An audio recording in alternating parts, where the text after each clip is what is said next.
தமிழறிதத்தின் இந்த நிகழ்ச்சியை காண வந்திருக்கும் உங்களுக்கு வணக்கம். எமது யூடியூப் அலைவரிசையை பின்தொடர்வதன் மூலம் எம்மோடு இணைந்திருந்து இதுபோன்ற பயனுள்ள நிகழ்ச்சிகள் அனைத்தையும் பார்வையிடுங்கள். மணியை ஒலித்து நாம் புதிதாக வெளியிடும் நிகழ்ச்சிகள் பற்றிய அறிவிப்புகளை உடனுக்குடன் பெற்றுக்கொள்ளுங்கள். நன்றி.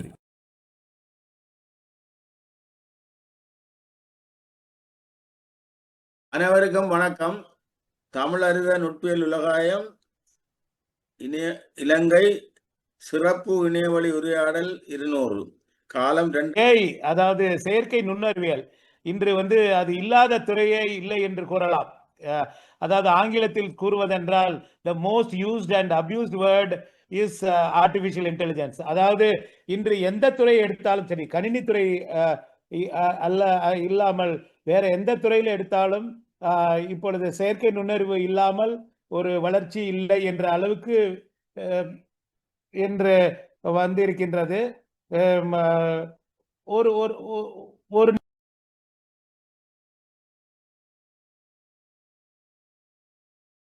ஒரு சிறு இடைஞ்சல்.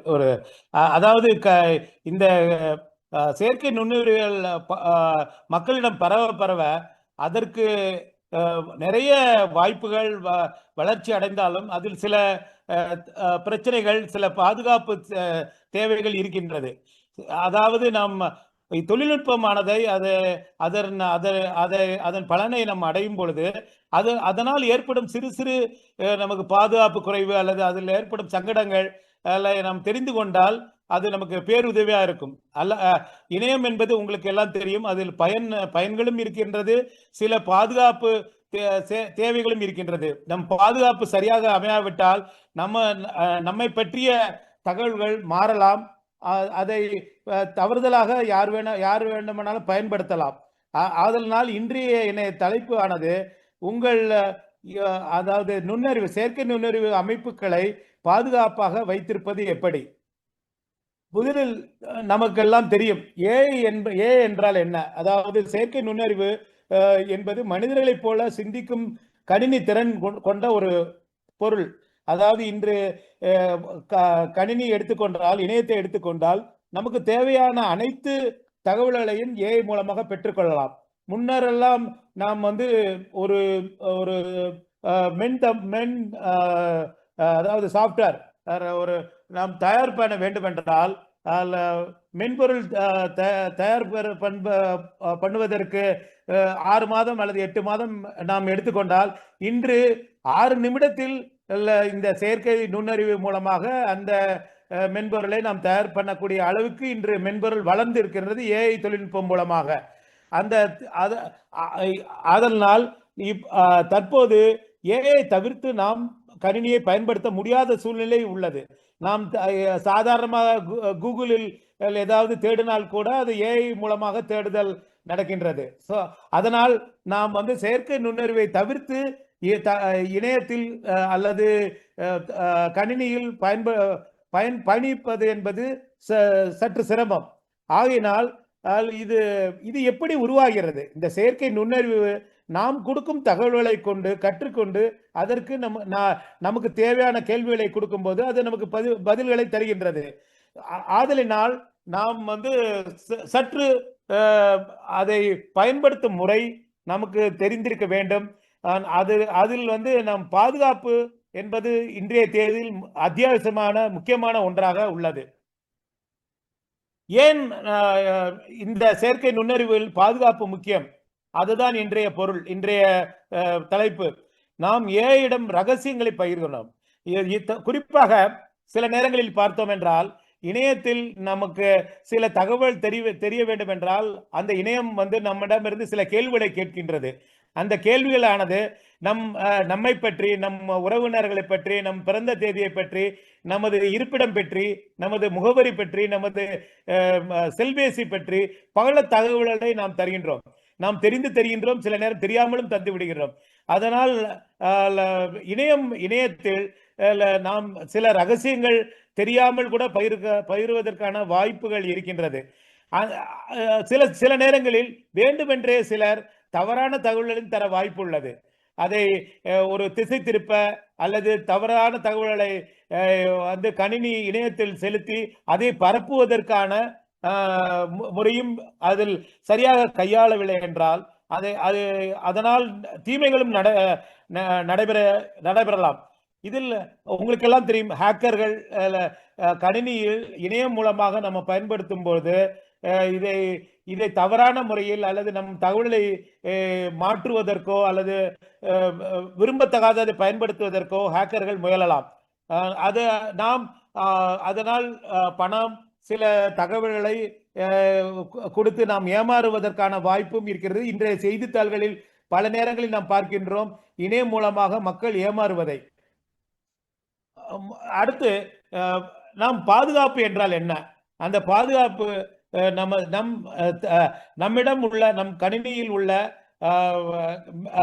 தகவல் வந்து திருடாமல் இருப்பதை உறுதி செய்ய வேண்டும்.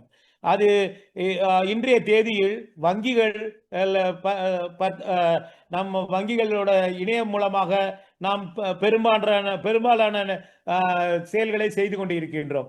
இப்பொழுது இந்த ஜிபே, அந்த மாதிரி யூபிஐ போன்ற பல தரவுகள் வந்துவிட்டது. மக்கள் வந்து கையில் பணம் பிசிக்கல், அதாவது கையில் வைத்திருப்பதை காட்டிலும் இணையம் மூலமாக ஒரு இடத்திலிருந்து இன்னொரு இடத்திற்கு, ஒரு நிறுவனத்திலிருந்து இன்னொரு நிறுவனத்திற்கு, தனியாரிடமிருந்து நிறுவனத்திற்கு, நிறுவனத்திடமிருந்து தனியாருக்கு என்ற பல வகையில் பண பரிமாற்றம் நடைபெற்று வருகிறது. இதில் மருத்துவத்திலும் பார்த்தீர்கள் என்றால் மருத்துவர்களும் இன்று பல சேவைகளுக்கு இணையத்தை பயன்படுத்துகிறார்கள்.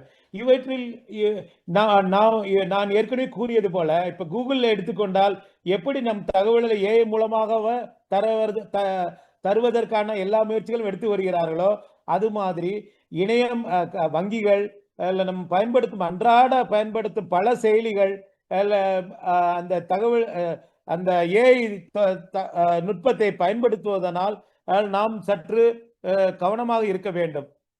இதில் அந்த கணினி உருவான காலத்திலிருந்து இன்று வரை நாம் அனைவருக்கும் தெரியும், இந்த வைரஸ் என்பவை கணினியை பலவாறு தாக்கின. நாம் பயன்படுத்தும் அந்த ஃப்ளாப்பி டிஸ்க், ஹார்ட் டிஸ்க் அல்லது பென் டிரைவ் போன்றவற்றின் மூலமாக, குறிப்பாக நாம் காசு கொடுத்து வாங்காத மென்பொருள்கள், அதாவது விளையாட்டு சம்பந்தப்பட்ட மென்பொருள் அல்லது திரைப்பட சம்பந்தப்பட்டது, பாடல்கள், இந்த மாதிரி தகவல்களை நாம் ஒருவரிடமிருந்து இன்னொருவர் பகிரும் போது இந்த மாதிரி வைரஸ்கள் பரவுவதற்கான வாய்ப்புகள் அதிகம் உள்ளது. இன்று அதே சூழ்நிலை ஹேக்கர்கள் மூலமாக இந்த செயற்கை நுண்ணறிவு மூளையை அவர்கள் குழப்புவதற்கான வாய்ப்புகள் இருக்கின்றது. குழப்புவது என்றால் மூளை வந்து குறிப்பிட்ட முறையில் செயல்படுத்துவதற்கு பதிலாக அது மாற்று நேர்மறைக்கு பதிலாக மாறுதலாக சிந்தித்து தவறான வழியில் செயல்பட உள்ளது. நம் கூட இயந்திரன் தமிழ் படத்தில் பார்த்திருப்போம். அது சங்கர் இயக்கிய, ரஜினி நடித்த படத்தில் வந்து முதலில் அது வந்து நம்ம கட்டளை எல்லாம் சரியாக செய்யும். அப்போ சரியான அதோட அந்த கமாண்ட்ஸ், அந்த மென்பொருளானது இயக்கவில்லை என்றால் அது மாறுபட்ட சூழ்நிலை, நேர்மறையான எதிர்மறையான செயல்களிலும் அது ஈடுபடுவதற்கான வாய்ப்புகள் இருக்கிறது. அதனால் நிறைய ஆபத்துகளும் உருவாக இருக்கின்றது. அதில் என்னவென்றால், இந்த குறிப்பாக செயற்கை நுண்ணறிவில் தரவு, நம் கொடுக்கும் தரவு வைத்துதான் அது நமக்கு பதிலளிக்கின்றது. அந்த தரவு சில நேரங்களில் வேண்டுமென்றே தவறுதலாக அதை உள்ளீடு செய்து சிலர் அதை மாற்ற முயற்சி செய்யும் சூழ்நிலையும் உருவாகி இருக்கின்றது. ஒரு உதாரணத்துக்கு எடுத்துக்கொண்டால், ஒரு குழந்தைக்கு ஆரம்பத்திலிருந்தே தவறான பாடங்களை கற்றுக் கொடுத்தோம் என்றால் அது தவறாகவே வளருவதற்கான வாய்ப்புகள் அதிகம்.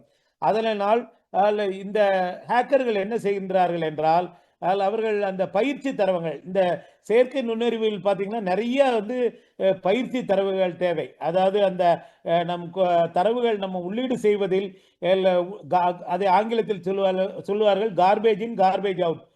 நாம் கொடுக்கும் தகவல்களை கணினி அதை ஒரு சுத்திகரித்து அதை பராமரித்து அதை நமக்கு திருப்ப தருகிறது. அப்படிப்பட்ட சூழ்நிலையில் நாம் கொடுக்கும் தகவல்கள் தவறான தகவல்களை கொடுத்தால் அது பின்னர் அது தவறாக முடிவெடுத்து தவறான விடைகளை தருவதற்கான அதிக வாய்ப்பு உள்ளது. இங்கே பார்க்கிறீர்கள் படத்தில் ஒரு துளி விஷமானது அங்கு உள்ள அந்த தண்ணீரை பூரா பாழாக்கக்கூடிய சூழ்நிலை இருக்கின்றது. அதைத்தான் தரவு விஷமாக்கும் முயற்சியாக சொல்லுகிறோம். அடுத்து நம்ம நிறுவனங்கள் ரகசிய கோப்புகளை ஏயிடம் கொடுக்கும்போது அதை மற்றவர்களிடம் சொல்லிவிடக்கூடிய அபாயம் இருக்கின்றது. குறிப்பாக ஒரு நிறுவனம் தன் நிறுவனத்தின் வரும் ஆர்டர்கள் அல்ல தாங்கள் செய்யும் செயல்கள் தங்களது கஸ்டமர்கள் தங்களது வாடிக்கையாளர்கள் பற்றிய விவரங்களை செயற்கை நுண்ணறிவு மூலம் பகிரும்போது அதை தனது காம்படிட்டர் அவர்களோட எதிரிகள் பகிர்வதற்கான வாய்ப்புகள் அதிகமாக இருக்கின்றது. குறிப்பாக இப்பொழுது லண்டன், இந்தியா போன்ற இடங்களில் எல்லாம் புதிய அரசு சட்டங்கள் வந்திருக்கின்றது. நமது சொந்த தகவல்களை பகிரும் முன் நம்மிடம் அனுமதி கேட்க வேண்டும். இணையதளங்கள் நமது பிறந்த தேதி, நமது வீட்டு முகவரி, நமது செல்பேசி போன்றவற்றை அது பெற்றுக்கொண்டால் கூட அதை இணையத்தில் பகிர வேண்டும் என்றால் அவர்கள் சட்டப்படி அவர்கள் பகிரக்கூடாது. அதுதான் இப்ப இந்தியாவில் டிபிடிபி ஆக்ட் என்று சொல்லுகிறார்கள். அது தனிப்பட்ட எப்படி நம்ம வீட்டில் உள்ள உடைமைகள் நமக்கு பாதுகாப்பு தருவதற்கு காவல் நிலையங்கள் பொறுப்பு இருக்கின்றதோ அது மாதிரி அரசாங்கத்திற்கான பொறுப்பு வந்து நமது சொந்த தகவல்களை தனிப்பட்ட தகவல்களை இணையம் மூலமாக மற்றொருவர் தவறுதலாக பயன்படுத்துவதை தடுக்கும் விதமாக புது சட்டங்கள் சென்ற 2 ஆண்டுகளில் இந்தியாவிலும் உள்ளது. லண்டனிலும் லண்டன் போன்ற பெருநகரங்களிலெல்லாம் இப்பொழுது அந்த தனிப்பட்ட தகவல்களை அதை பாதுகாக்கும் சட்டங்கள் எல்லாம் வந்து கொண்டிருக்கின்றன. அடுத்தது இப்பொழுது பரவலாக இந்த செயற்கை நுண்ணறிவில் மேல்மட்ட தகவல் என்னவென்றால் அதற்கான வளர்ச்சி என்னவென்றால் அதுவே மனிதர் மாதிரி செயல்படக்கூடிய அதுக்கு அறிவை வந்து மக்கள் ஊட்டிவிட்டு அதை வளர்த்து உள்ளார்கள். அதனால் அதை ஏஜென்ட் அல்லது ஏஜென்டிக் ஏஐ என்று இப்பொழுது அந்த செயற்கை நுண்ணறிவில் அட்வான்ஸ் லெவலில் போய்கொண்டிருக்கிறோம். அதாவது மனிதர்கள் எப்படி ஒரு வரக்கூடிய சூழ்நிலையை முடிவெடுப்பார்களோ அந்த அளவுக்கு இந்த ஏஜென்டிக் ஏஐ முடிவெடுக்கக்கூடிய சக்தி கொஞ்சம் கொஞ்சமாக அந்த மென்பொருளில் கொடுத்து அதை உருவாக்கி வருகிறார்கள். இப்பொழுது குறிப்பாக சொல்ல வேண்டும் என்றால் நம் பண தேவைகளுக்கு அதுவே ஏஐ மூலமாக பணம் நம்ம வங்கியிலிருந்து ஒரு வங்கியிலிருந்து இன்னொரு வங்கிகளுக்கு நம் அனுமதி இல்லாமலே மாற்றக்கூடிய செயலிகள்லாம் வந்துவிட்டது. அதனால் நாம் செயற்கை நுண்ணறிவு பயன்படுத்தும் போது அதுக்கு அதிக அதிகாரம் கொடுத்தோம் என்றால் முக்கிய கோப்பைகளை தெரிந்தோ தெரியாமலோ மாற்றலாம் அல்லது அழித்து விடலாம். அதனால் ஏனென்றால் அதுவே சுயமா சிந்திக்கக்கூடிய ஒரு செயல்திறனை நாம் தருகிறோம். அதுதான் இந்த செயற்கை நுண்ணறிவோட அட்வான்ஸ் லெவலோட அந்த முயற்சி என்னவென்றால் நாம் ஒரு இடத்தில் தடங்களாக நின்றோம் என்றால் அந்த செயற்கை நுண்ணறிவு ஆனது நம் மூளை போல வேலை செய்து நாம் என்ன செய்ய வேண்டும் என்பதை அது நமக்கு வந்து உத்தரவிடும் சூழ்நிலை வந்து விடுகிறது. ஆதலால் நாம் அதிகமாக அதிகாரத்தை அல்லது அதற்கான அந்த செயற்கை நுண்ணறிவுக்கு தேவைக்கு அதிகமாக நாம் அதுக்கு தேவையான அனுமதியை கொடுக்கக்கூடாது என்பது என்னோட தனிப்பட்ட கருத்து. இதில் நாம் ஒரு உதாரணத்துக்கு சொல்ல வேண்டும் என்றால் நம் வீட்டில் வேலை செய்பவர்களிடம் நாம் பீரோ சாவியை கொடுப்பதில்லை. அதாவது அதுபோல ஏஐக்கு அந்த செயற்கை நுண்ணறிவுக்கு எந்த வேலை செய்ய வேண்டுமோ அந்த வேலைக்கான அனுமதி மட்டுமே கொடுக்க வேண்டும். அதற்கு வந்து இப்பொழுது நிறைய நேரங்களில் கணினியாளர்கள் அதற்கு எந்த மாதிரியான அனுமதி கொடுக்க வேண்டும் என்று தெரியாத காரணத்தினால் அவர்களுக்கு முழு சுதந்திரம் கொடுத்து விடுகிறார்கள்.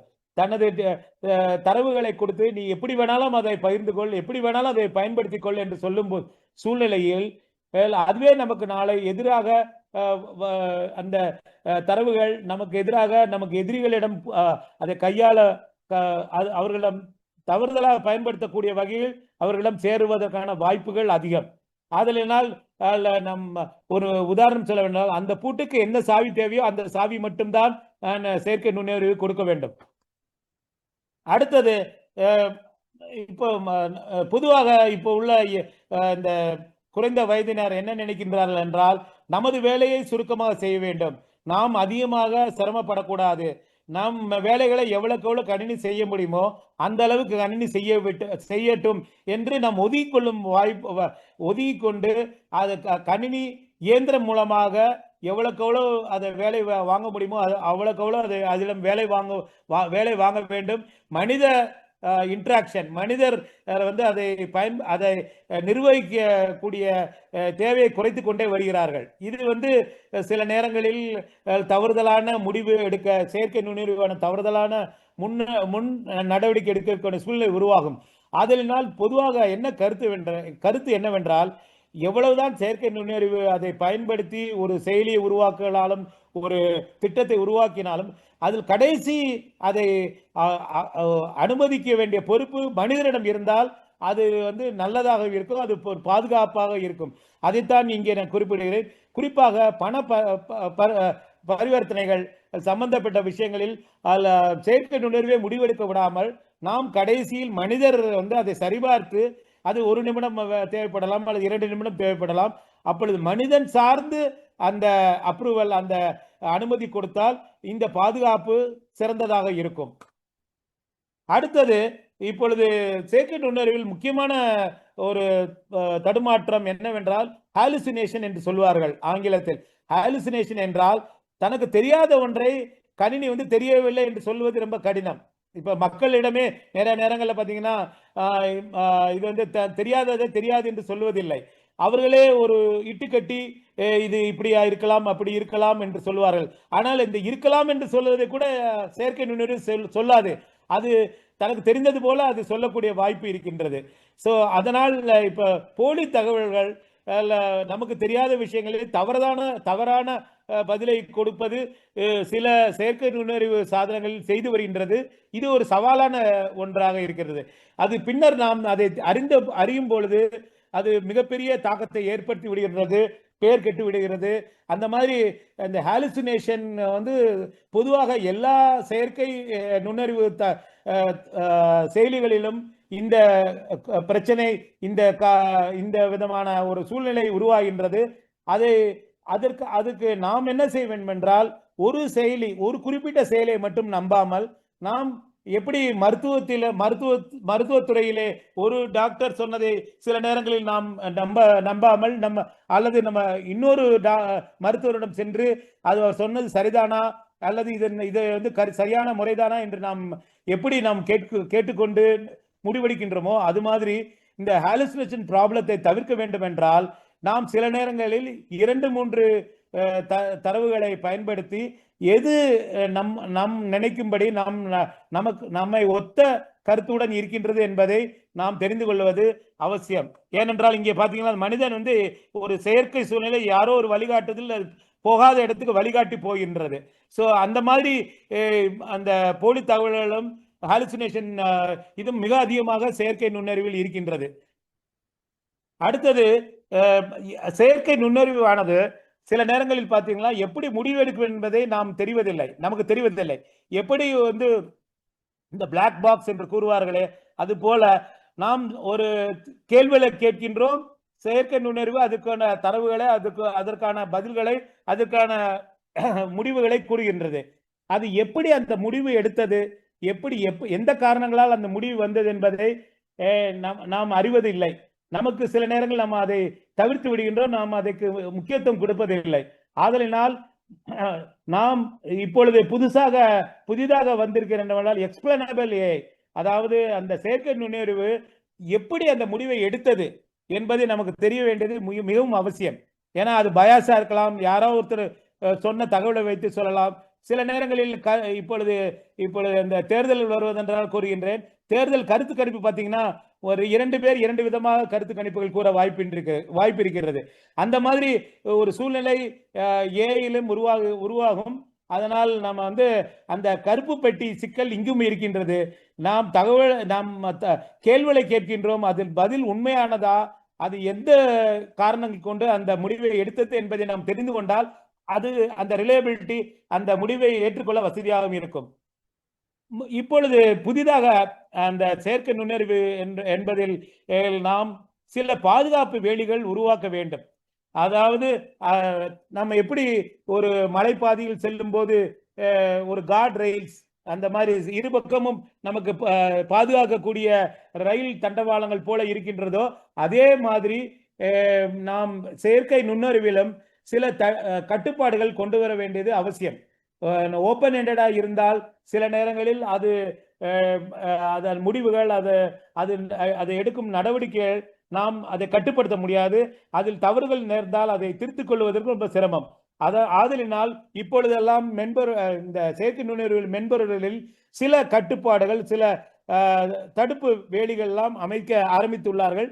இது ஆபத்தான தகவல்களை இந்த செயற்கை நுண்ணறிவு வெளியிடுவதை தடுக்கும்.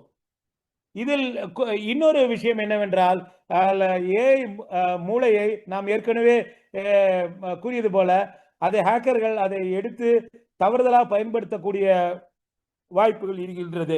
ஒரு நிறுவனம் குறிப்பாக ஒரு புதிய கார் மாடல் தயாரிக்கின்றது என்றால் ஏஐ மூலமாக அந்த நிறுவனம் எந்த மாதிரி தொழில்நுட்பம் பயன்படுத்துகிறது, எந்த மாதிரி அது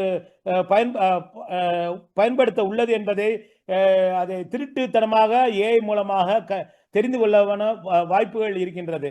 அதனால் சில நேரங்களில் என்ன பண்ணுகிறார்கள் என்றால் இப்ப குறிப்பாக ChatGPT போன்றதிலெல்லாம் கேள்விகள் அல்லது படங்கள் வேண்டும் என்றால் ஒரு நாளைக்கு இத்தனை கேள்விகள் தான் கேட்க முடியும்.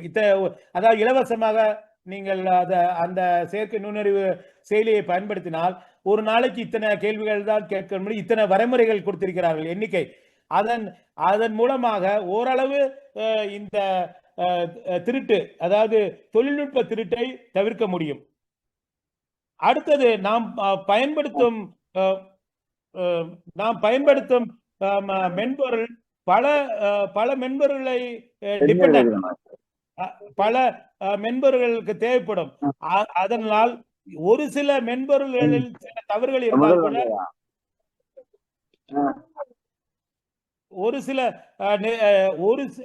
அதாவது மென்பொருள் ஆனது கூட்டு தயாரிப்பு.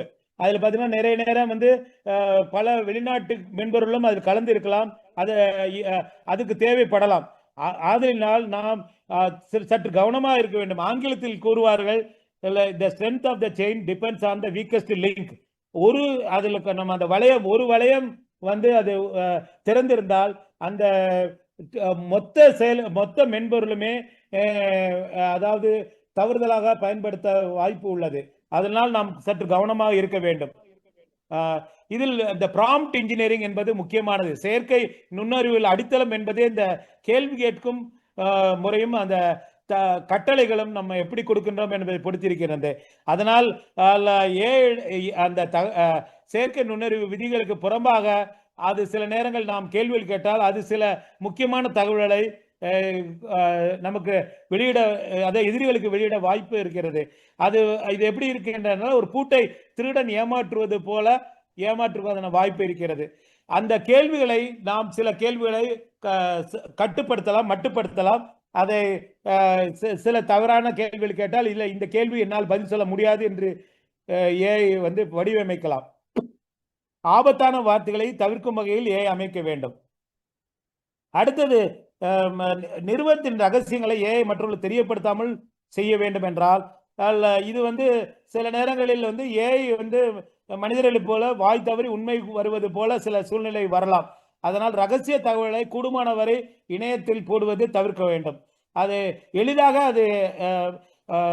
அந்த செயற்கை நுண்ணறிவானது இணையத்தில் என்னென்ன தகவல் இருக்கின்றதோ அது நம்ம கேட்காமலே அதை எடுத்துக்கொள்ளக்கூடிய சூழ்நிலை இன்று உள்ளது. அதுக்கு இதை எப்படி தவிர்ப்பது, தகவலை பாதுகாப்பது எப்படி? மிக மிக முக்கியமான தரவுகளை செயற்கை நுண்ணறிவில் போடாமல் இருப்பது நல்லது. அதை அந்த செயற்கை நுண்ணறிவானது ஒருத்தருக்கு ஒருத்தர் அந்த தகவலை பரிமாற்றக்கூடிய வாய்ப்புகள் அதிகம் இருப்பதால் நாம் தரும் தகவல், கேள்விகள், பதில்கள் ரகசியங்கள் இல்லை என்பதை உறுதி செய்ய வேண்டும். இதில் சில நேரங்கள் இந்த ஹேக்கர்கள் இப்பொழுது நம் செல்பேசியில் வருவது போல, நம் உறவினர் போல, நம் அலுவலகத்தில் வேலை செய்வர் போல கேள்விகளை கேட்க வாய்ப்பு இருக்கின்றது. ஏனென்றால் இப்பொழுதெல்லாம் நம் மென்பொருள் வழியாகத்தான் நம்ம இமெயில் மின்னஞ்சல் மூலமாக தான் தொடர்பு கொள்கிறோம். அதனால் ஒரு செயற்கை மின்னஞ்சல் அனுப்பி அது உங்களோட உறவினர் போல அல்லது உங்களது அலுவலகத்தில் வேலை செய்வது போல கேள்விகள் கேட்பதற்கான வாய்ப்பு அதிகம். ஸோ அதனால் எதையும் நம்புவதற்கு முன் 2 முறை யோசிக்க வேண்டும். இன்னும் 2-3 இது ஸ்லைட் தான் இருக்கு, முடித்து விடுகிறேன். இதில் இப்பொழுது புது நான் ஏற்கனவே கூறியது போல புது புது சட்டங்கள் அந்தந்த நாடுகளில் இயற்ற ஆரம்பித்து விட்டார்கள். ஏனென்றால் ஏஐ தாக்கமானது மிக அதிக பெரிய, எப்படி கணினி உருவான பொழுது என்ன தாக்கம் ஏற்பட்டதோ அதை விட அதிகமாக இன்று செயற்கை நுண்ணறிவினால் தாக்கம் ஏற்பட்டு வருகிறது.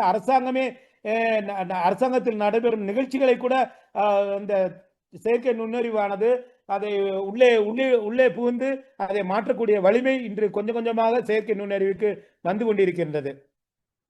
அதனால் ரூல்ஸ் அண்ட் ரெகுலேஷன், அரசாங்க விதிமுறைகள் வழிமுறைகள் கட்டாயம் தேவைப்படுகிறது. அதை சில அரசாங்கங்கள் நடத்த தொடங்கியுள்ளார்கள். அது போக போக விரிவடையும். இதில் முக்கியமாக நாம் செய்ய வேண்டியது என்னவென்றால், நமது கடவுள் சொல் எங்கெங்கு தேவைப்படுகிறதோ அது ஒரு அரிதான கடவுள் சொல் வைக்க வேண்டும். நாம் சாதாரணமாக பயன்படுத்தும் பெயர்கள் தவிர்த்தல் நலம். அதை கடவுள் சொற்கள் வந்து கொஞ்சம் தீவிரமாக அதை உடைப்பதற்கு அரிதாகக்கூடிய கடவுள் சொல்களை பயன்படுத்த வேண்டும். சில நேரங்களில் வங்கிகள் வந்து மாதம் ஒரு முறை உங்களை மாற்ற சொல்வார்கள். அதன்படி நீங்க மாற்றித்தான் ஆக வேண்டும். ரகசிய விவரங்களை ஏஐயில் பகிர வேண்டாம். ஏஐ அந்த செயற்கை நுண்ணறிவானதை நாம் அப்படியே அவர்களிடம் ஒப்படைத்து விட்டு நாம் விலகி சென்று விடக்கூடாது. அதை அடிக்கடி கண்காணிக்க வேண்டும். புதியதாக அதுக்கு பாதுகாப்பு எதிர் சூழ்நிலை வந்தால் அது என்ன எப்படி நடந்து கொள்கின்றது என்பதையும் நாம் தெரிந்து கொள்ள வேண்டும். நாம் முக்கியமாக செய்ய வேண்டியது, நிறுவனங்கள் செய்ய வேண்டியது என்னவென்றால், பணியாளர்கள் பயன்படுத்துவதற்கு பாதுகாப்பு பயிற்சி அளிக்க வேண்டும்.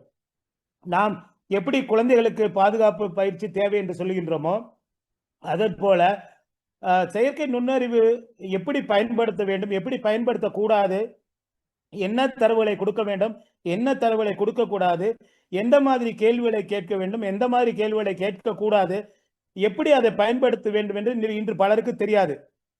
ஆதலினால் அவர்கள் வந்து எந்த மாதிரி கேள்வி கேட்கிறார்கள், எந்த மாதிரி பதில் வாங்கிக் கொள்கிறார்கள், அதை அவர்களுக்கு தேவை போல பயன்படுத்திக் கொள்கிறார்கள். சில நேரம் நன்றாக இருக்கிறது, சில நேரங்கள் அது தவறான முடிவுக்கு கொண்டு செல்கின்றது. அதற்கு நிறுவனங்கள் சில நிறுவனங்கள் இதுக்கென்று ஒரு பாதுகாப்பு குழு அமைத்து, கமிட்டி அமைத்து, அதை எப்படி இந்த தகவல் தொழில்நுட்பம் மற்றும் செயற்கை நுண்ணறிவு தவறான வழியில் போகக்கூடாது என்பதற்காக அந்த பாதுகாப்பு குழுவை அமைத்து உள்ளார்கள். முடிவாக நம்ம முடிவுரை என்று சில கருத்துக்களை கூறி விடைபெறுகிறேன். ஒன்று, எல்லாரும் அறிந்தது போல கணினி, குறிப்பாக இன்றைய தேதியில் இணையம், அதில் குறிப்பாக செயற்கை நுண்ணறிவு என்பது ஒரு அத்தியாவசியமான பொருள். ஓகே, அது வந்து ஒரு கத்தி போன்றது. அதை எப்படி கையாள வேண்டும், எப்படி அதை கவனமாக கையாள வேண்டும் என்பது நம்மிடம்தான் இருக்கின்றது. அதை எப்படி அதை நல்ல விதத்திலும் பயன்படுத்தலாம், அதை கெட்ட விதத்தில் தீமையான விஷயங்களையும் பயன்படுத்தலாம். அதனால் நாம் கவனமாக பயன்படுத்த வேண்டும். அதில் முக்கியமானது என்னவென்றால், நமக்கு விழிப்புணர்வு அதில் முக்கியம். விழிப்புணர்வுடன் அதை இருப்பதே சிறந்த பாதுகாப்பு. வாய்ப்பு அளித்த உங்கள் அனைவருக்கும் நன்றி கூறி விடைபெறுகிறேன். நன்றி, வணக்கம். நன்றி ஐயா. முனைவர் இனிய நேரு, மேனாள் துணை தலைமை இயக்குனர், தேசிய தகவலியல் மையம், இந்திய அரசு. தன்னுடைய ஆழ்ந்த அனுபவம் மற்றும் அறிவின் ஊடாக எங்களுக்கு இன்றைய இந்த பிரதான உரையினை செயற்கை நுண்ணறிவு அமைப்புகளுக்கான பாதுகாப்பு என்ற தலைப்பில் மிக பயனுடைய ஒரு உரையாக இப்பொழுது பிரதான உரையினை நிறைவு செய்திருக்கின்றார். அவருக்கு நாங்கள் நன்றியை கூறிக்கொள்வதுடன், இந்த இடத்துல நான் ஒரு ஆய்வு மாணவராக இருக்கின்றேன். நான் ஒரு ஆங்கில ஆசிரியராக பணிபுரிந்து கொண்டிருக்கின்றேன். நான் சில ஆய்வுகளுக்காக இந்த ஏஐயில் வந்து ரிவ்யூ ஆஃப் லிட்ரேச்சர், இந்த இலக்கிய மீளாய்வுக்காக சில தகவல்களை பெற்றுக்கொள்கின்ற போது சில வேளைகளிலே தானாகவே எங்கேயோ ஒரு ரிசர்ச் நடந்தது போலவும் அதை ஒருவர் செய்திருக்கிறார் என்பது போலவும் அந்த ரெஃபரன்ஸோடு சில தகவல்களை கொண்டு தந்து விடுகிறது. நாங்கள் சில வேளைகளில் அதை எல்லாவற்றையும் பார்ப்பதற்கு நேரம் இல்லாத போது அதை உண்மையான ரிசர்ச் ஆர்டிக்கலில் அது ஒரு ரிசர்ச் ரெஃபரன்ஸாக போட்டுவிட்டு பின்னர் தான் அதை தெரிந்து கொள்கின்றோம் இப்படி ஒன்று இருக்கவில்லை என்று. அப்போ நான் உங்களிடம் கேட்கிறது என்னவென்றால் ஐயா, இப்படி வருகின்ற போது அது உண்மைதானா என்பதை சிலவளை இப்போ 5 விடயங்களை தந்துவிட்டு அதில் 3 விடயம் சரியாக இருக்கிறது, 2 விடயம் தவறாக இருக்கிறது. எப்படி அந்த வேறுபாடை நாங்கள் தெரிந்து கொள்வது என்பதற்கு ஏதாவது உத்திகள் இருக்கிறதா ஐயா? நன்றி. இது நல்ல கேள்வி ஐயா. இதில் என்னவென்றால் இப்பொழுது இந்த செயற்கை நுண்ணறிவு செயலிகள், சில செயலிகள் நீங்கள் காசு கொடுத்து வாங்கும் பட்சத்தில் அவர்கள் என்ன பண்ணுகின்றார்கள் என்றால், அந்த டாக்குமெண்ட், அந்த தரவு எங்கிருந்து வருகின்றது, அதற்கான சோர்ஸ், அது முதலில் அது பப்ளிஷ்டு ஆர்டிக்கிள் என்றால் அது எந்த வருடம் எந்த இதில் ஜேர்னலில் அது வந்திருக்கின்றது என்பதை அந்த பக்கம் முதற்கொண்டு போட்டு அதை நீங்கள் அதை ரெஃபரன்ஸ் பண்ணலாம். அந்த ஒரு தகவல் உங்களுக்கு செயற்கை நுண்ணறிவு மூலம் வருகிற போது எங்கிருந்து வந்தது என்பதை உங்களுக்கு கொடுக்கக்கூடிய வகையில் இன்று தொழில்நுட்பம் வளர்ந்திருக்கின்றது. அதில் நான் ஏற்கனவே சொன்ன மாதிரி 2 இருக்கு. ஒன்று ஹாலுசினேஷன் என்பது தெரியாத தகவலை அதுவே உருவாக்கி கொடுப்பது என்பது அது முக்கியமான ஒரு இக்கட்டான சூழ்நிலை. அதை தவிர்க்க அது நிறுவனங்கள் செயலி மூலமாக தவிர்க்க வேண்டும். அவர்கள் அந்த இல்லாத ஒரு கட்டுரையை, இல்லாத ஒரு தகவலை எடுத்து கொடுக்கிறது சட்டப்படி அவர்கள் ஒரு தடவை 2 தடவை கொடுக்கலாம். அதிக தடவை அவர்கள் கொடுத்தார்கள் என்றால் அவரோட நிலையில் மக்கள் அவர்களை வெறுக்க ஆரம்பித்து விடுவார்கள். அதனால அது நார்மலாக அதை செய்வதில்லை அவர்கள். ஆனா அந்த இணையம் மூலமாக எப்படி நம்ம கூகுள் சர்ச் பண்றோமோ அது மாதிரி அவங்க வெவ்வேறு இணையதளங்கள்ல போய் அதை எடுத்து கொண்டு வருகிறார்கள். அப்ப அந்த இணையதளத்தில் தவறுதலாக இருந்தால் அதை இவர்கள் ஒன்றும் செய்ய முடியாது. ஏன்னா அது இணையம் மூலமாக இவங்க அந்த வெப் கிராலிங் அங்கங்க இருக்கும் தகவலை எடுத்து ஒரு இடத்துல உங்களுக்கு கொடுக்குறாங்க. அதனால இது செயற்கை நுண்ணறிவோட ப்ராப்ளம். அதோட முக்கியமான இது ஹாலுசினேஷன். அது இல்லாத பட்சத்தில் அந்த இணையதளத்தில் எந்த இணையதளத்தில் இருந்து அவர்கள் கொண்டு வருகிறார்களோ அந்த இணையதளத்தினோட அந்த முகவரி, அது எந்த ஒரு ஜேர்னல் என்று வந்திருந்தால், அந்த இதழில் வந்திருந்தால் அந்த இதழோட வருடம், எந்த மாதம், எந்த தலைப்பு என்பது போல அடிஷனல் தகவல்களை பெரும்பாலான செயலிகள் இப்பொழுது தர ஆரம்பித்து விட்டார்கள். அதன் மூலமாக நீங்கள் அந்த இணையதளத்தில் போய் நீங்கள் சரிபார்த்து கொள்ளலாம் ஐயா. ரொம்ப நன்றி ஐயா, உங்களுடைய பதிலுக்கு மிக்க நன்றி. ஐயா வணக்கம். நான் தலைவர் விஜயசுதானந்தன் கேட்கிறேன். வணக்கம் ஐயா. மலர்ஜி ஐயா இந்த நிகழ்வுகளில் கலந்து கொண்டது. எனக்கு ஒரு கருத்தும் ஒரு கேள்வியும். உண்மையிலே நீங்கள் சொன்ன மாதிரி இந்த ஒரு ChatGPT போன்ற நிறுவனங்கள் ஒரு வரையறை வச்சிருந்தாலும் அதை நாங்கள் பணம் செலுத்தும் போது எங்களுக்கு அந்த வரையறையை எடுத்து மேல தாராங்க. ஒரு தகவலை, ஒரே விதமான தகவலை நாங்க வேற ஏஐடிக்கக்குள்ள வேற டிஃப்ரெண்டான ஒவ்வொரு தகவலும் தர. அண்மையில எங்களுடைய மாவட்டம், நாங்கள் இலங்கையில் இருக்க மாவட்டத்தை பற்றி ஒரு தகவலை கேட்க ஜெமினி எல்லாமே ஒரு மாதிரி தருது. இதுல இருக்க பிரச்சனை என்னன்னு சொன்னாங்க, ஆபத்தான விஷயம் நாங்கிறது. என்னுடைய மகள் 12 வயது, அவ தனது பாடங்களுக்கான டக்கண்டு ஏஐ தான் பாவிக்க யோசிக்கிறார். அப்ப அவங்க அப்படி பாவிக்கிறதால ஒரு தவறான ஒரு தகவலையும் ஒரு புரிதலையும் வர்றதுக்கான வாய்ப்பு இருக்குது. ஆனாலும் நாங்க பேரண்ட்ஸா, பெற்றோர்களாக நாங்க இருந்த தொலைபேசி பயன்படுத்தக்குள்ள கஷ்டப்படுத்துற ஒரு விதம் வண்டி இருக்குது. சில உள்ள எங்களை தொலைபேசி எல்லாம் கடவுள் சொல்ல அவங்களுக்கு தெரியுங்க, அவங்கள தூக்கி கொண்டு வர்றதுக்கான ஆபத்தும் இருக்கு. இது தலைமுறையை, எங்களோட அடுத்த தலைமுறையை ஒரு ஆபத்தான ஒரு நிலையை கொண்டு வரதுக்கான வாய்ப்பு மிக அதிகமாக இருக்கிறத நான் கருதுறேன். இதை கட்டுப்படுத்துறதுக்கு, இப்படியான சிறுவர்கள் இதை கட்டுப்படுத்துறதுக்கு பெற்றோர்களுக்கு நீங்க கூறக்கூடிய அறிவுரை என்ன மாதிரி என்று சொல்ல முடியுமா? அதாங்க, இது எந்த துறையை எடுத்துக்கொண்டாலும் அதை தமிழ் நம்ம பொதுவாக இணையத்திற்கு என்னென்ன தேவை இருக்கிறதோ அதே மாதிரி தான் செயற்கை நுண்ணறிவுக்கும் தேவை. இணையம் இப்பொழுது குறிப்பாக நீங்கள் கூறியது போல இந்த இப்போ உள்ள யங்கர் ஜெனரேஷன், இந்த மாணவர்கள் கணினி அதாவது கால்குலேட்டிங் மனப்பான்மையே குறைந்து விட்டது. அது ஏனென்றால் அவர்கள் நேரடியாக செல்பேசியில் குறிப்பாக 120 50 பெருக்க வேண்டும் என்றால் அவர்கள் அதை யோசித்து பெருக்குவதில்லை. நேராக செல்பேசி மூலமாக அதாவது அதை என்ன விடை என்பதை தெரிந்து கொள்கிறார்கள், அது உடனே போயிடுறது. இதற்கு 2 விதமான கருத்துக்கள் இருக்கின்றது. ஒன்று என்னவென்றால், பெரும்பாலோர் என்ன நினைக்கின்றார்கள் என்றால், கணினி அல்லது செயற்கை நுண்ணறிவியல் வந்த பொழுது வந்துவிட்டதனால் எதற்கு நம் பிள்ளைகள் நேரத்தை விரயம் செய்ய வேண்டும்? அதுக்கு நமக்கு கணினி இருக்கின்றது, செயற்கை நுண்ணறிவு இருக்கின்றது, நாம் என்ன கேள்வி கேட்டாலும் அது விடை தந்து விடுகிறது. எதற்கு இந்த மாணவர்கள் எதற்கு அதில் போய் அந்த யோசிக்க வேண்டிய நேரத்தை செலவிட வேண்டும் என்பது ஒரு சாராரோட கருத்து. ஒரு சாரார் என்ன நினைக்கின்றார்கள் என்றால், இந்த இளம் வயதில் யோசிக்கும் திறமையை அதிகப்படுத்த வேண்டும். ஏனென்றால் இன்று செயற்கை நுண்ணறிவு இருக்கின்றது, இன்னும் 20 ஆண்டுகள் கழித்து அல்லது 30 ஆண்டுகள் கழித்து வேறொரு தொழில்நுட்பம் வந்துவிடும். அந்த தொழில்நுட்பம் மாறக்கூடியது. ஆனால் மனிதனின் யோசிக்கும் திறன், அந்த ஃபண்டமெண்டல் அந்த திங்கிங் குறையக்கூடாது என்பது ஒரு சாராரோட கருத்து. இது 2 கருத்துக்களும் இருந்து கொண்டேதான் இருக்கும். எப்படி கணினி வந்தால் யோசிக்கும் திறமை குறையும் என்று மக்கள் கூறினார்களோ அது மாதிரி இருக்கும். ஆனா இது தவிர்க்க முடியாது. இப்போ இப்ப நான் ஒரு கல்லூரியில் பேராசிரியராக பணிபுரிந்து வருகிறேன். இங்க எப்படி என்றால், இப்பொழுது நாங்கள் மாணவர்களுக்கு இந்த +2 முடிச்சுட்டு வர மாணவர்களுக்கு ஏஐல கேள்வி கேட்டு விடுகிறோம். அவர்கள் ஏஐ பயன்படுத்தாமல் போ, ஆனால் கடினமான கேள்விகளை கேட்டு நீ எந்த மாதிரி தொழில்நுட்பம் பயன்படுத்தினாலும் யோசிக்கும் திறன் உள்ள கேள்விகளை கேட்க வேண்டும். அதுதான் ஒரு சிறந்த ஆசிரியருக்கான இன்றைய சவால். அதாவது நீங்க சாதாரண ஆசிரியர்கள் அந்த காலத்தில் நம்ம வழிநடத்துற ஆசிரியர்கள்லாம் பாடம் நடத்தி அதில் கேள்வி கேட்டு நம்மிடமிருந்து நம்ம அறிவுத்திறனை வளர்த்தார்கள். இன்று அப்படி இல்லை.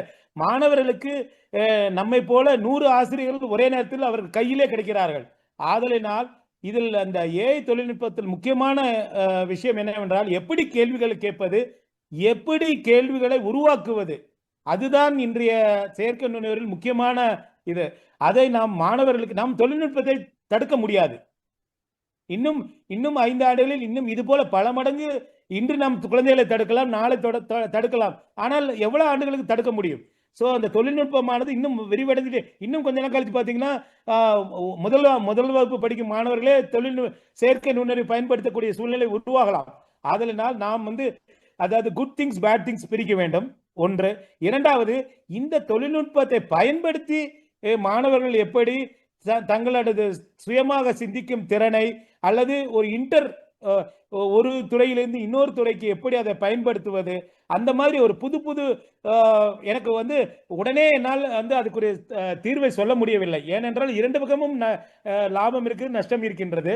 ஆதலினால் நாம் பெற்றோர்களது கடமை மாணவர்களை தவறான தகவல்கள், தவறான இணையத்தில் போக விடாமல் தடுத்து, செயற்கை நுண்ணறிவு தேவைப்படும் விஷயங்களில் பயன்படுத்தி அதை எப்படி நம் சுயமாக சிந்திக்கும் திறனையும் அதிகம் பாதிக்காமல், எப்படி நம் செயற்கை நுண்ணறிவு கலந்த நமது சிந்தனைகள், நமது திறன்களை வளர்க்க வேண்டும் என்பது ஒரு சவாலான இது. அது பெற்றோர்களுக்கு மட்டுமல்ல, இன்று ஆசிரியர்களுக்கும் இருக்கின்றது. நாங்கள் ஏதாவது ஒரு அசைன்மெண்ட் கொடுத்தால் 2 நிமிடத்தில் மாணவர்கள் அந்த அசைன்மெண்ட்டை ChatGPT போட்டு கொண்டு வந்திருக்கிறார்கள். அப்ப ஐயா வணக்கம். எட்வர்டு பாக்கியராஜ், திருச்சியில இருந்து. வணக்கம் ஐயா. வணக்கம் ஐயா. இந்த லிட்ரேச்சர் ஆஃப் ரிவ்யூ கேட்டார் இல்லையா, அதுல பாத்தீங்கன்னா சில கட்டுரைகள் பதிவேற்றம் செஞ்சிருப்பாங்க. செஞ்சதுக்கு பிற்பாடு பாத்தீங்கன்னா ஏது மாதிரி நிறைய சொந்தமாவே இது பண்ணி கொடுத்துருது. அடுத்தது இன்னொரு விஷயம், இந்த மாதிரி தவறாக தகவல் கொண்டு வந்து கொடுக்கும் பொழுது கீழே பாத்தீங்கன்னா நம்ம அந்த பாராட்டுதல் அல்லது நெகட்டிவான இது கொடுக்கறது, இந்த மாதிரியான சில இதெல்லாம் கொடுத்துருப்பாங்க. ஒரு நம்மளுக்கு பாத்தீங்கன்னா ஜெமினில கொடுத்துருப்பாங்க. அப்ப இது சரியா வரல அப்படின்னா அதை அங்க நோட் பண்ணிக்கிட்டே வந்தோம் அப்படின்னாக்க அதுக்கு பிற்பாடு அதை அப்படியே திருத்திக்கிட்டே வந்துடும். எல்லா ஏயுமே பாத்தீங்கன்னா ஒவ்வொரு நாளும் திருத்திக்கிட்டே வராங்க, நிறைய மாடிஃபை பண்ணிக்கிட்டே இருக்காங்க. ஆக விரைவில் இந்த பிரச்சனை எல்லாம் சரியாயிடும் அப்படின்னு நினைக்கிறேன். நன்றிங்கய்யா. நன்றி ஐயா. நீங்க சொன்ன மாதிரி நான் அதான் அவர்கிட்ட சொன்னேன். நீங்க வந்து தகவல் அதிலே இப்போ வந்து அந்த ஒரு தகவல் வந்து இதுல வர்றப்ப செயற்கை நுண்ணறிவு வர்றப்ப அது எங்கிருந்து, எந்த புத்தகத்திலிருந்து, எந்த இதழிலிருந்து, எந்த வருடம் என்று வருகின்றது. நாம் சந்தேகம் என்றால் அந்த அந்த அந்த இதழோட இணையதளத்தில் போய் நாம் பார்த்து கொள்ளலாம். ஏன்னா கட்டுரை ஒருவேளை படுக்க முடியுமான்னு தெரியவில்லை. அதுக்கு நீங்க சந்தாதாரராக இருக்க வேண்டும். பட் அந்த கட்டுரை உள்ளதா இல்லையா என்பதை நீங்கள் தெரிந்து கொள்ளலாம். நன்றி ஐயா. நன்றி எட்வர்ட் ஐயா. சரவணமானந்தன் ஒரு வினா நான் கேட்க உள்ளேன். இந்த திறன்பேசிகளில் வாட்ஸ்அப்பின் போது மெட்டா என்று ஒன்று வருகிறது. அது தொடர்பாக சிறிது செய்திகளை மெட்டா நிறுவனம் வந்து அதை வாங்கியிருக்காங்க. அது ஒரு நிறுவனம், அவ்வளவுதான். இப்ப வாட்ஸ்அப் என்பது செயலி, மெட்டா என்பது ஒரு நிறுவனம், அவ்வளவுதான். மெட்டா வந்து அது மெட்டா என்ற நிறுவனத்தின் ஒரு ப்ராடக்ட் தான் இந்த வாட்ஸ்அப். ஐயா வந்து ஏஐல வந்து பல நிறுவனங்கள் கொடுக்குறாங்க. உதாரணத்துக்கு பாத்தீங்கன்னா டீப்சீக்கு, கூகுள், அதே கூகுள் பாத்தீங்கன்னா ஜெமினின்னு கொடுக்குறாங்க.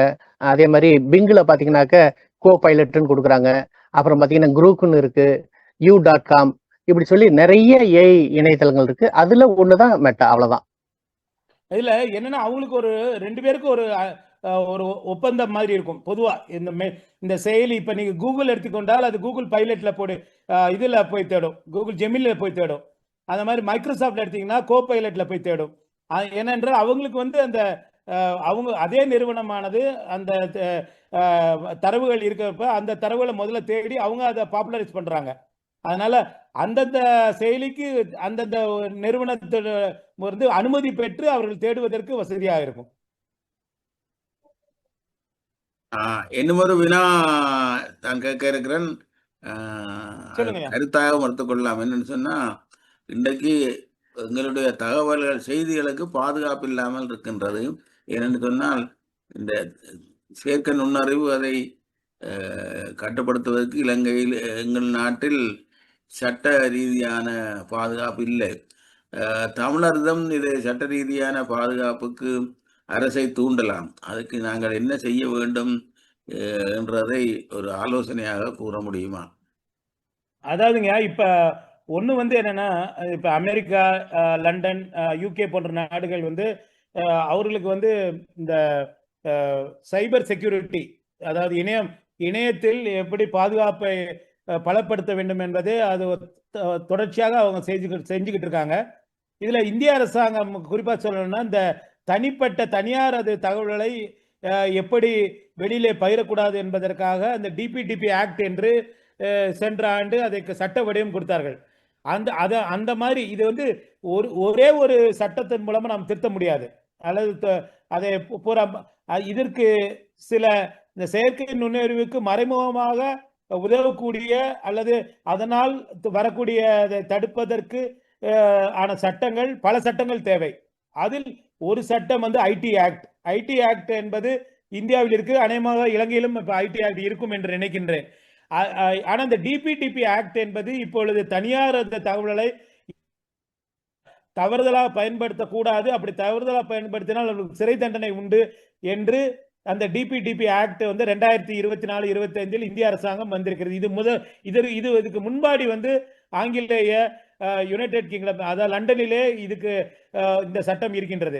இந்த 2 சட்டத்தையும் பார்த்து இதன் ஒரு வடிவம் போனால் ஒரு 20% செயற்கை நுண்ணறிவிலையும் இதை பயன்படுத்திக் கொள்ளலாம்.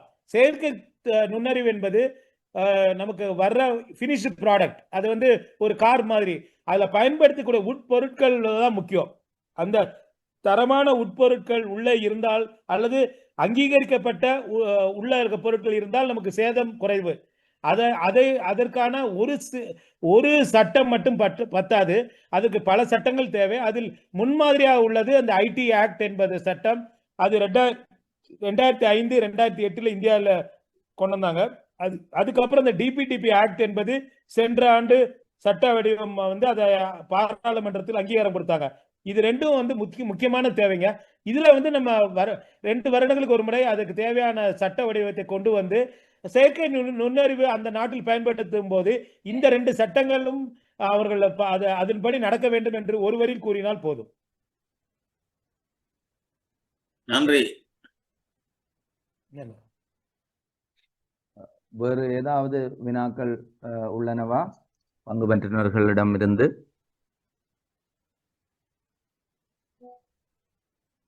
நான் நினைக்கிறேன் யாராவது ஒருவர் இறுதியாக ஒரு வினாவை கேட்பதற்கு சந்தர்ப்பம் இருக்கிறது. சுருக்கமாக கேட்க முடியும்.